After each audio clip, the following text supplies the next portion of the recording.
Por que entender o oceano é tão importante assim na sua visão? Tem aquela grande frase, né, que sabemos menos do oceano do que do espaço. O quão disso é verdade e o porquê que é importante assim entendermos o oceano. Maravilha, Cauê. Nosso planeta chama Terra, mas devia se chamar planeta Oceano, porque o que realmente diferencia a Terra dos demais planetas do Sistema Solar é que a gente tem água líquida na superfície. E essa água líquida está, na sua grande maioria, na forma dos oceanos. É nos oceanos que a vida surge no planeta Terra, é nos oceanos que a vida se diversifica no planeta Terra, e só depois de muito tempo vai invadir o ambiente terrestre. E quando os animais invadem o ambiente terrestre, eles, de uma certa maneira, levam o oceano com eles, porque a gente é feito principalmente de água, né? Então a gente nunca deixou, na verdade, a água de lado. A gente sai realmente do mar, né? Os nossos ancestrais lá há 300, 400 milhões de anos, levando o mar com eles. É até meio poético essa coisa. Então a gente depende dessa água toda. E os oceanos, né? Eles têm a maior diversidade de tipos de forma de vida no planeta, não o maior número de espécies, porque tem um grupo chamado insetos, que tem um monte de espécie na Terra, tá? Então os animais terrestres acabam ganhando em termos de número dos animais marinhos, mas em termos de diferentes planos de corpo, de formas de vida diferente, os oceanos ganham assim de lavada do ambiente terrestre. E boa parte dos oceanos, Cauê, ele ainda é inacessível para a maioria das pessoas, né? Então a maioria das pessoas vai para a praia, vai no mar e, se muito, vai mergulhar 1 metro, 2 metros, vai ver uma estrela, ver um peixe, um negocinho ali, um camarão, coisa desse tipo. Mas você vai chegar nos 200 metros, já vai ter uns animais assim bem diferentes. Você vai nos 500 metros, a coisa já muda mais ainda. Você chega nos 1.000, nos 2.000, nos 3.000 metros, aí você começa a ter o diabo negro, você começa a ter uma série de organismos que são basicamente, são praticamente alienígenas, vamos botar dessa maneira, Uhum. para a maioria das pessoas, porque não fazem parte do dia a dia. E o que é difícil, sabe, Cauê, é a gente conseguir chegar nesses ambientes de mar profundo, principalmente, porque quando você olha para o mar, a tua visão permite só você ver alguns metros de profundidade ali, né? Você realmente tem que entrar naquele ambiente para conseguir encontrar essa vida toda. Diferente da gente olhar para a Lua. Quando você põe um telescópio para a Lua, meu caro, da sacada da minha casa, com um telescópio, eu consigo observar praticamente todas as grandes crateras da Lua, que estão voltadas na face que é voltada para a Terra. Então, de uma certa maneira, o espaço ele é um pouco mais acessível à nossa observação, especialmente os astros mais próximos aqui do nosso planeta e do sistema solar, do que o mar profundo, em que você precisa ter equipamentos extremamente custosos, navios extremamente custosos para você chegar nas grandes profundidades e observar esses organismos. Então, para a maioria das pessoas, é um ambiente ainda alienígena e uma boa parte, né, do fundo marinho ele não é sequer mapeado em detalhe até hoje.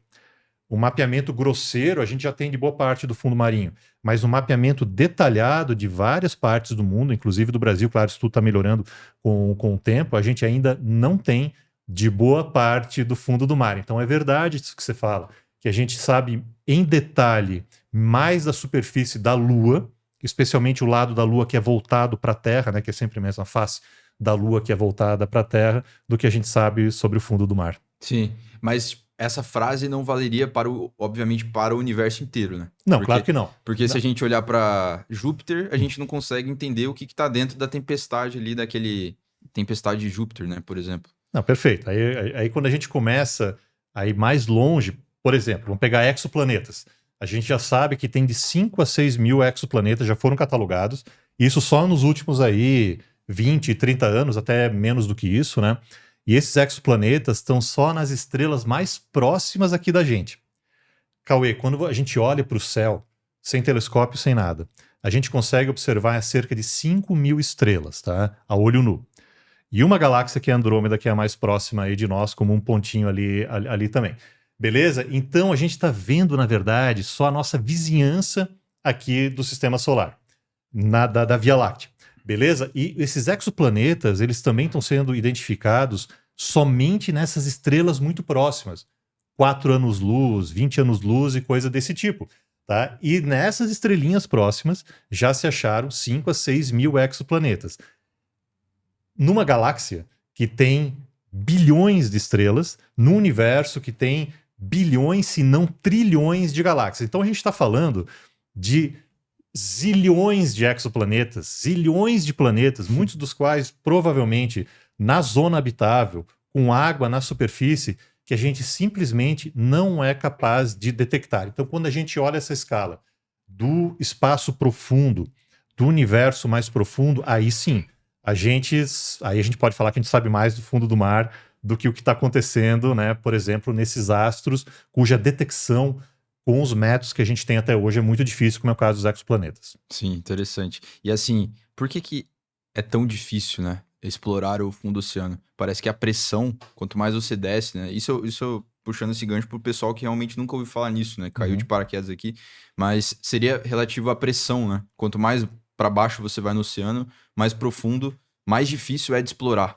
Perfeito. Então vamos entender essa coisa. Estamos aqui praticamente a nível do mar, aqui a gente está um pouquinho mais alto, mas se você está ali na beira da praia, ao nível do mar, você tem uma atmosfera de pressão, que é esse ar todo da atmosfera, sobre a tua cabeça. Uma atmosfera. A cada 10 metros que você mergulha, você adiciona mais uma atmosfera. Então, se você vai ali da superfície da água do mar e mergulha 10 metros, você já dobra a pressão em cima de você. Você vai de uma para 2 atmosferas. Você vai para os 20 metros, você está em 3 atmosferas. E assim por diante. Então, você está lá, por exemplo, em 4.000 metros de profundidade. Lá onde está o Titanic, por exemplo. Você tem 400 atmosferas de pressão. Você tem 400 vezes mais pressão agindo em cima de você do que você tem no nível do mar. E o que acontece? Para nós humanos conseguirmos chegar lá no Titanic, por exemplo, a gente tem que estar numa esfera ou num compartimento com ar, beleza? O ar ele é compressível. Então, se você desce num compartimento, um submarino, por exemplo, cheio de ar, você respirando, você tem 400 atmosferas de pressão a 4.000 metros de profundidade, exercendo pressão em cima desse equipamento. Então, são equipamentos que têm que ser incrivelmente resistentes, Cauê. Né? Teve o caso do Titã aí, que implodiu o negócio, porque Sim. depois podemos conversar por que isso aconteceu. Né? Mas é por falha humana, nesse caso, né, que aconteceu esse negócio. Mas o fato é que você tem que ter equipamentos extremamente robustos e caros que, número 1, vão aguentar essa pressão. Número 2, que vão conseguir ter óleos, vão ter que ter câmeras, vão ter que ter braços manipuladores hidráulicos para fazer coleta desse material. Então é extremamente caro você ter esse tipo de equipamento. Um submarino, por exemplo, desses de guerra, né, esses aí que são utilizados aí por vários países, ele vai mergulhar ali entre 200 e 600 metros. Ele não vai muito fundo, não. Então, e até 500 metros, tudo é relativamente tranquilo. Mas você começa a ir para 1.000, 2.000, 3.000, 4.000, 5.000 metros de profundidade, são pouquíssimos equipamentos, né? Tem menos de 10 no planeta todo que conseguem chegar nessas profundidades. Menos de 10, cara. Pouquíssimos equipamentos, né? Especialmente que levam humanos. E os Estados Unidos tem um, que é o Alvin, na França tem um, a China tem um, o Japão tem um, mas o Brasil não tem, por exemplo. Nós no Brasil não temos, até onde eu saiba, a Argentina não tem. Pouquíssimos países vão ter esses aqui. É como se fosse o equivalente a uma nave espacial, é caríssimo.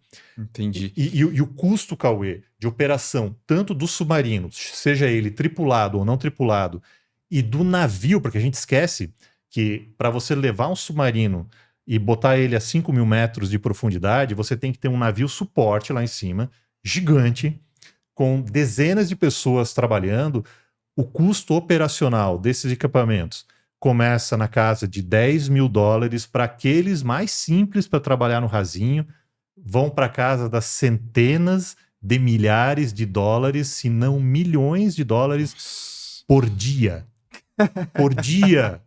Por dia de operação. Então, para você fazer um mapeamento ocular, porque você pode fazer um mapeamento acústico do fundo do mar. Você tem sonar e coisa desse tipo, que você faz, né, sonar de varredura lateral, e tem vários tipos aí. Você faz uma varredura acústica ali do fundo do mar, vai te dar um mapa, mas se você quiser descer lá e realmente tirar foto, ver com teus próprios olhos o que tem ali embaixo, a gente está falando de custos incrivelmente elevados. Razão pela qual pouquíssimos países têm condições de fazer isso. E é interesse dos países explorar lá, sei lá, obter uma nova tecnologia, uma nova ciência, assim, que outros países não teriam isso? Mas com certeza, os países tá todo mundo de olho no fundo do mar, Cauê. E por que isso? Porque, número um, tem combustível, tem petróleo, por exemplo. Então o Brasil tem uma empresa, que é a Petrobras, e tem outras também, que tem tecnologia para chegar lá. Né? Trabalham com esses submarinos remotos e coisa desse tipo. Tem, né? Então, do ponto de vista privado, tem mapas mais detalhados do fundo do mar e coisa desse tipo.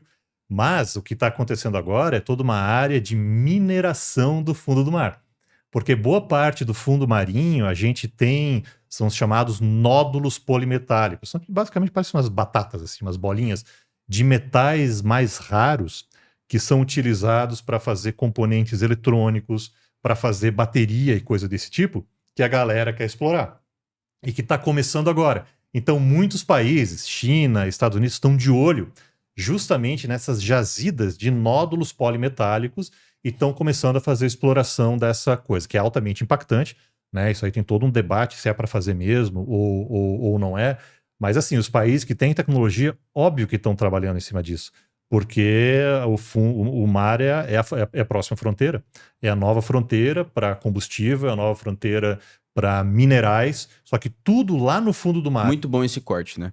Agora eu peço meu por favor para que você se inscreva aqui nesse canal. Isso nos ajuda muito a melhorar o conteúdo cada vez mais e trazer cada vez mais conversas interessantes. Além disso, você também vai receber conteúdos de valor como esse. Então eu agradeço de coração e até o próximo vídeo.